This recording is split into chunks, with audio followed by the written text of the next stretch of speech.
नमस्कार, मैं हूं इंद्र मोहन। हालांकि आज से डोमेस्टिक फ्लाइट शुरू हो गई है। पैसेंजर से लेकर फ्लाइट अटेंडेंट तक काफ़ी खुश दिखे, लेकिन इस बीच बड़ी खबर यह भी है कि पहले ही दिन दिल्ली एयरपोर्ट पर 82 फ्लाइटों को रद्द कर दिया गया।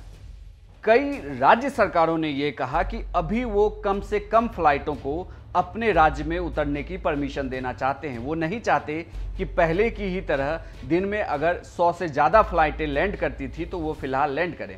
यह समस्या कई राज्यों की तरफ से आई, जिसके बाद दिल्ली एयरपोर्ट पर 82 फ्लाइटों को रद्द कर दिया गया था। हालांकि जो लोग फ्लाइट लेने के लिए आए वो एयरपोर्ट पहुंच गए थे, उन्हें इसके बारे में कोई जानकारी नहीं थी, क्योंकि यह फैसला सडनली लेना पड़ा। क्योंकि कुछ दिनों पहले तक यानी ऐसे कहें, इसे समझे आप कि कल तक कुछ राज्यों ने फ्लाइट को चलने की अनुमति नहीं दी थी।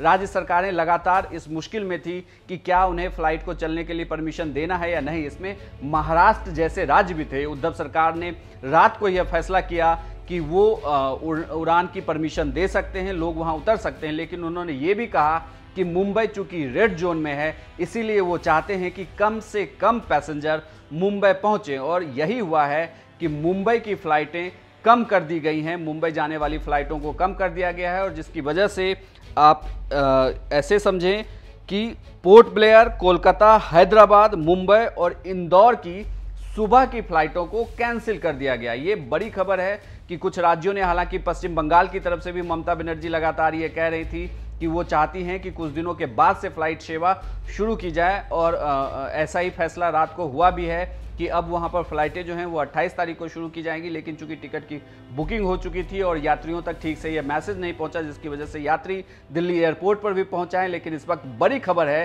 कि जब फ्लाइट सेवाएं शुरू हुई है तो पहले ही दिन लगभग 82 फ्लाइट्स को कैंसिल कर दिया गया।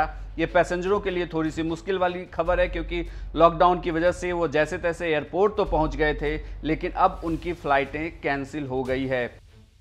तो अगर आपके पास आपने भी बुकिंग कराई है फ्लाइट की, तो आप घर से निकलने से पहले एक बार चेक जरूर कर लें कि क्या आपकी फ्लाइट कैंसिल तो नहीं हुई है। क्योंकि कुछ राज्यों की तरफ से लगातार यह मांग की जा रही है कि अगर वहां पर 100 से ज़्यादा फ्लाइटें लैंड करने वाली थी तो उसकी जगह सिर्फ 25 से 30 ही फ्लाइटों को वहां पर लैंड कराया जाए, इस कोरोना संक्रमण को देखते हुए। तो ये बड़ी खबर है कि दिल्ली एयरपोर्ट से अभी तक 82 फ्लाइटें कैंसिल हो चुकी हैं।